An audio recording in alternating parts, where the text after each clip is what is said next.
ingilis dilim yox deyə, onsuz da məni Formula 1-ə götürməzlər ki, qeydiyyatdan keçməyim.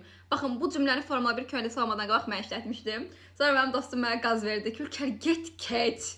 Və keçdim və I am a table ingilis dilimdən necə Formula 1-dən keçdim, bundan bəhs etmək istəyirəm. Çoxları, əslində qalsa hər şey ingilis dili deyil. Bir yerdə özgüvən və özünü satmaq da çox önəmlidir. İntervyuda məndən məsələn soruşdular ki, ingilis dili bilirsinizmi?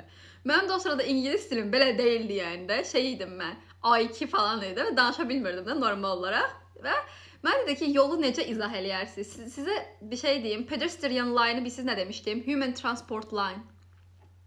Və o ingilis dilimə. Amma orada bilsiz mən həm də nəyə göstərmiş oldum? Mən vəziyyətdən çıxa bilirəm.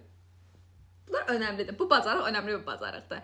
Yəni, əgər ingilis diliniz zəifdirsə və düşünürsünüz ki, müsahibədə məni kəsərlər, yəni kəsilərəm müsahibədən, narahat olmayın. Əgər vəziyyətdən çıxa bilirsinizsə, əgər qırıq da olsa ingilis diliniz danışmağa cəhd göstərəcəksinizsə o HR-ın qabağında, əminəm ki, HR sizi dəyərləndirəcək, çünki mənə dəyərləndirmişdi. Bu arada sualım şey idi.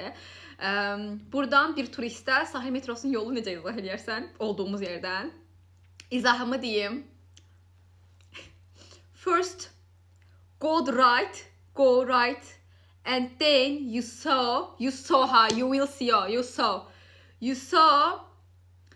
human transport line, and pass this line, and then you see traffic light falan, belə bir şey danışmışdım, yəni bərbad.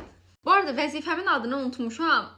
Amma şey idi, qabaqda biletləri çək eləyənlər var. O timdə idim və biz çox əylənmişdik turistlərlə və içərini gəzərkən də məncə maraqlı idi.